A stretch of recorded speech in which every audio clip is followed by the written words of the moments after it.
1996ஆம் ஆண்டு மார்ச் மாதம் 17ஆம் திகதி லாகூர் கடாபி மைதானம் ஆஸ்திரேலிய அணியின் பந்து வீச்சாளர்களை துவசம் செய்தது.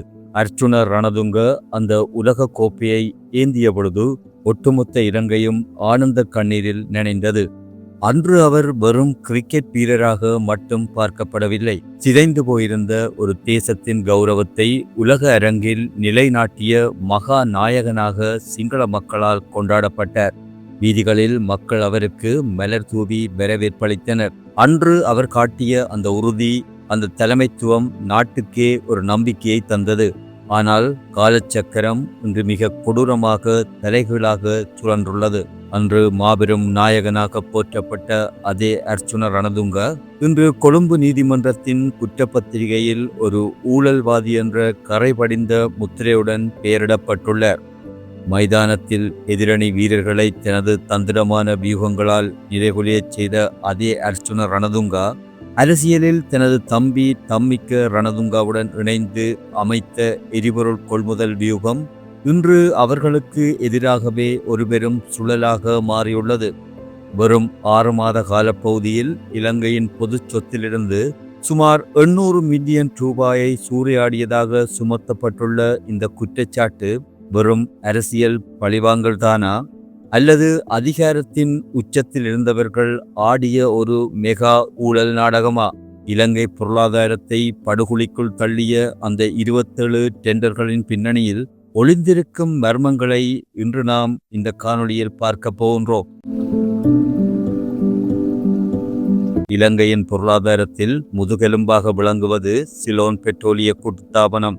போக்குவரத்து முதல் மின்சார உற்பத்தி வரை நாட்டின் ஒவ்வொரு அங்கமும் இந்த நிறுவனத்தையே நம்பியுள்ளது. இங்கு எரிபொருள் வாங்குவதில் பல தசாப்தங்களாக பின்பற்றப்படும் ஒரு நிலையான வெளிப்படையான நடைமுறை உண்டு. பொதுவாக எரிபொருள் கொள்வனவு 2 பிரதான முறைகளில் நடக்கும். முதலாவது நீண்டகால ஒப்பந்தம். இது 1 வருட காலத்துக்கு முன்னரே சர்வதேச நிறுவனங்களுடன் விலை பேசி முடிக்கப்படும். இதில் விலை மிக குறைவாகவும் நாட்டின் தேவைக்கு ஏற்ப விநியோகம் சீராக இருப்பதும் உறுதியாக இருக்கும். இது நாட்டுக்கு நிதி ரீதியாக பெரும் பாதுகாப்பை தரும். இரண்டாவது முறை உடனடி கொள்முதல். இது ஏதேனும் எதிர்பாராத அவசர தேவைகளுக்காக சந்தை விலையில் உடனுக்குடன் வாங்குவது. இதன் விலை எப்பொழுதும் மிக அதிகமாக இருக்கும். இது ஒரு தற்காலிக ஏற்பாடு மட்டுமே. ஆனால் 2017ஆம் ஆண்டின் இறுதியில் பெட்ரோலிய கூட்டுத்தாபனத்திடம் குறைந்த விலையில் எரிபொருள் வாங்குவதற்கான 3 முக்கிய நீண்டகால ஒப்பந்தங்கள் அனைத்து அனுமதிகளுடனும் தயாராக இருந்தன. நாட்டுக்கு கோடிக்கணக்கான லாபத்தை ஈட்டித்தரக்கூடிய அந்த ஒப்பந்தங்களை அப்பொழுது அமைச்சராக இருந்த அர்ச்சுன ரணதுங்காவும் பெட்ரோலிய கூட்டுத்தாபனத்தின் தலைவராக இருந்த தம்மிக்க ரணதுங்காவும் ஒரு மர்மமான முடிவின் மூலம் திடீரென ரத்து செய்தனர். எந்த ஒரு முறையான தொழில்நுட்ப காரணமுமின்றி அந்த மலிவு விலை ஒப்பந்தங்கள் கிழித்தறியப்பட்டன. அதற்கு அவர்கள் சொன்ன காரணம், அவசர தேவைக்காக உடனுக்குடன் சந்தையில் வாங்குவதே நாட்டுக்கு சிறந்தது. இந்த ஒரு முடிவுதான் 800 மில்லியன் ரூபாய் என்ற பிரம்மாண்டமான நட்டத்துக்கு அத்திவாரமிட்டது. இது ஒரு நிர்வாக தற்செயலா அல்லது தனிப்பட்ட லாபத்துக்காக திட்டமிடப்பட்ட ஒரு கிரிமினல் சதியா என்ற கேள்வி இங்குதான் எழும்புகின்றது.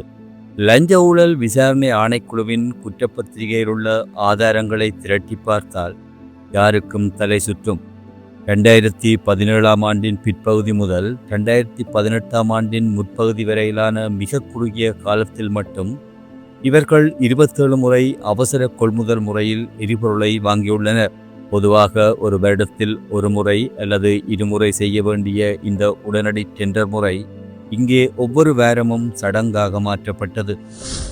ஒவ்வொரு கொள்முதலின் போதும் சர்வதேச சந்தை விலையை விட 1 மெட்ரிக் டன்னுக்கு பல டாலர்கள் கூடுதலாக வழங்கப்பட்டது. இதனை ஒரு எளிய உதாரணத்தின் மூலம் பார்ப்போம். ஒரு பெரிய கப்பலில் எரிபொருள் வரும்பொழுது நீண்டகால ஒப்பந்தத்தின் கீழ் 1 லிட்டர் 100 ரூபாய்க்கு கிடைத்திருக்கும் என்றால், இவர்களின் தன்னிச்சையான ஸ்பாட் டெண்டர் முறையில் அது 115 ரூபாவுக்கு வாங்கப்பட்டது. இந்த 15 ரூபாய் வித்தியாசம் என்பது 1 லிட்டருக்கு சிறியதாக தோன்றலாம். ஆனால் ஒரு கப்பலில் கொண்டு வரப்படும் பல கோடி லீட்டர்களில் இது கணக்கிடும்போது அந்த தொகை கற்பனை செய்ய முடியாத அளவுக்கு உயர்கின்றது. லஞ்ச ஊழல் ஆணைக்குழுவின் துல்லியமான கணக்குப்படி இந்த மொத்த நட்டம் 4.7 மில்லியன் அமெரிக்க டாலர்கள், அதாவது இன்றைய இலங்கை மதிப்பில் சுமார் 800 மில்லியன் ரூபாய்க்கும் அதிகம். சாதாரண ஏழை மக்கள் 1 லிட்டர் பெட்ரோலுக்கு 2 ரூபாய் விலை ஏறினாலே அதை தாங்க முடியாமல் தவிக்கும் ஒரு ஏழை நாட்டில் அதிகாரத்தில் இருந்தவர்கள் தங்களின் ஒரு கையெழுத்தின் மூலம் 800 மில்லியனை காற்றில் பறக்கவிட்டுள்ளனர். இந்த 800 மில்லியன் ரூபாய் யாருடைய வங்கிக் கணக்குகளுக்கு கொமிஷனாக சென்றது என்பதுதான் இப்போதைய மிகப்பெரிய மில்லியன் டாலர் கேள்வி. இந்த மெகா ஊழல் விவகாரத்தில் ஒரு மிகப்பெரிய அரசியல் மர்மம் ஒளிந்திருக்கின்றது. அன்றைய ஜனாதிபதி மைத்ரிபால சிறிசேனா இந்த டெண்டர் மாற்றங்களுக்கு தனது கடும் எதிர்ப்பை பதிவு செய்திருந்தார். நீண்டகால ஒப்பந்தங்களை ரத்து செய்ய வேண்டாம், அது நாட்டுக்கு பெரும் சுமையை ஏற்படுத்தும் என அவர் ஜனாதிபதி செயலகத்தின் மூலம் எழுத்துப்பூர்வமாக பலமுறை உத்தரவிட்டிருந்தார். ஜனாதிபதியின் நேரடி உத்தரவையே அர்ச்சுன ரணதுங்கா எப்படி இவ்வளவு துணிச்சலாக தூக்கி எறிந்தார்? அவருக்கு பின்னால் இருந்த அந்த பெரும் சக்தி எது? இலங்கையின் அரசியல் விமர்சகர்கள் மற்றும் புலனாய்வு துறையினர் சுட்டிக்காட்டுவது அன்றைய பிரதமர் ரணில் விக்ரமசிங்காவைத்தான். ரணில் விக்ரமசிங்காவின் பொருளாதார கொள்கைகள் அர்ச்சுன ரணதுங்காவுக்கு ஒரு இரும்பு கவசம் போன்ற பாதுகாப்பை வழங்கியது. ரணில் விக்ரமசிங்காவின் நேரடி மேற்பார்வையில் இயங்கிய பொருளாதார விவகாரங்களுக்கான அமைச்சரவை குழுக்கள் இந்த உடனடி டெண்டர் முறைக்கு தேவையான அனைத்து பொருளாதார அங்கீகாரங்களையும் திரைமறைவில் வழங்கின. மத்திய வங்கி பிணைமுறை ஊழலில் ரணில் விக்ரமசிங்கவின் நம்பிக்கைக்குரியவர்களின் பெயர்கள் அடிபட்ட அதே காலகட்டத்தில் பெட்ரோலிய கூட்டுத்தாபனத்திலும் இவ்வாறான முறைகேடுகள் நடந்திருப்பது தற்செயலானது அல்ல. அது ஒரு தொடர்ச்சியான முறையான சுரண்டல். ஜனாதிபதியின் உத்தரவை மதிக்காமல் பிரதமரின் மறைமுக ஆதரவோடும் ஆசீர்வாதத்தோடும் ரணதுங்க சகோதரர்கள் பெட்ரோலியத்துறையில் ஒரு தனி ராட்சியமே நடத்தினார்கள் என்பதுதான் இன்று நீதிமன்றத்தில் அரசு தரப்பு முன்வைக்கும் மிக வலுவான வாதம். இந்த முறைகேடுகள் நடந்து கொண்டிருந்த பொழுதே பெட்ரோலிய தொழிற்சங்கங்கள் அபாய சங்கு ஊதின. அமைச்சரின் தன்னிச்சையான முடிவால் கூட்டுத்தாபனம் அதல பாதாளத்திற்கு செல்கின்றது. மக்களின் வரிப்பணம் பகிரங்கமாக சுரண்டப்படுகின்றது என அவர்கள் வீதியில் இறங்கி போராடினர். ஆனால் அதிகாரத்தின் போதையில் இருந்தவர்களால் அந்த நியாயமான குரல்கள் ஒடுக்கப்பட்டன. 2018 ஆண்டு அக்டோபரில் இலங்கையில் நிகழ்ந்த அந்த பரபரப்பான 52 நாள் அரசியல் சதிப்புரட்சியின் பொழுது இந்த விவகாரம் உச்சக்கட்டத்தை எட்டியது. அர்ச்சுன ரணதுங்காவின் அமைச்சுக்குள் புகுந்த போராட்டக்காரர்களுக்கும் பாதுகாப்பு பிரிவினருக்கும் இடையே ஏற்பட்ட மோதலில் துப்பாக்கிச் சூடு நடத்தப்பட்டது. இதில் ஒரு அப்பாவி பொதுமகன் தனது உயிரையே இழந்தார். அந்த மரணத்தின் பின்னணியில் அர்ச்சுன ரணதுங்கா முதலில் கைது செய்யப்பட்டார். அன்று அவர் இழந்த செல்வாக்கு இன்று ஊழல் வழக்காக உருவெடுத்து அவரை மீண்டும் நீதிமன்ற கூட்டில் ஏற்றியுள்ளது. அர்ச்சுன ரணதுங்கா தானொரு தூய்மையான மாற்றத்துக்கான அரசியல்வாதி என கூறிக்கொண்டாலும் 800 மில்லியன் ரூபாய் நட்டத்திற்கு அவரளித்த அவசர தேவை என்ற அந்த பலவீனமான விளக்கம் முறையான கொள்முதல் சட்டங்களின் முன்னால் செல்லுபடியாகவில்லை. இன்று 2026 ஆண்டில் நாம் ஒரு முக்கியமான திருப்பத்தில் நிற்கின்றோம். தம்மிக்க ரணதுங்க கைது செய்யப்பட்டு தற்பொழுது புனேயில் இருக்கின்றார். வெளிநாட்டு பயணத் தடையுடன் அவர் முடக்கப்பட்டிருக்கின்றார். அர்ச்சுன ரணதுங்காவோ தன் மீதான கைது நடவடிக்கைக்கு அஞ்சி வெளிநாட்டில் தங்கியிருக்கின்றார். வரும் மார்ச் 13 கொழும்பு மேல் நீதிமன்றத்தில் சமர்ப்பிக்கப்படவுள்ள மேலதிக தரவுகள் இலங்கையில் எவ்வளவு பெரிய அதிகாரத்தில் இருப்பவரானாலும் ஊழல் செய்தால் தப்ப முடியாது என்ற நீதியை நிலைநாட்டும் ஒரு வரலாற்று செய்தியை சொல்லுமா? பொறுத்திருந்துதான் பார்க்க வேண்டும்.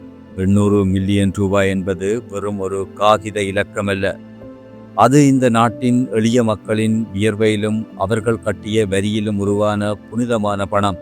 எத்தனை ஏழை பிள்ளைகளின் கல்விக்காக புத்தகங்கள், எத்தனை நோயாளிகளின் உயிரை காக்க வேண்டிய மருந்துகள் அந்த பணத்தில் அடங்கியிருக்கின்றன என்பதை எவரும் மறக்க முடியாது.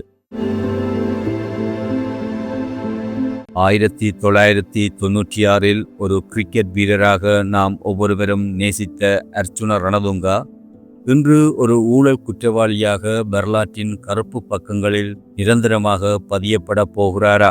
காலம்தான் இதற்கு விடை சொல்ல வேண்டும். சட்டம் தன் கடமையை செய்யும் என நம்புவோம். ஏனென்றால் அதிகாரம் என்பது அனுபவிக்க வேண்டிய சொத்து அல்ல, அது ஒரு குறிப்பிட்ட காலத்திற்கு அளித்த மிகப்பெரிய பொறுப்பு. அந்த பொறுப்பை துஷ்பிரயோகம் செய்தவர்கள் காலத்தின் நீதிமன்றத்தில் பதில் சொல்லியே ஆக வேண்டும். மீண்டும் இன்னொரு காணொளியில் சந்திக்கும் வரை உங்களிடமிருந்து விடைபெற்றுக் கொள்கின்றேன். நன்றி, வணக்கம்.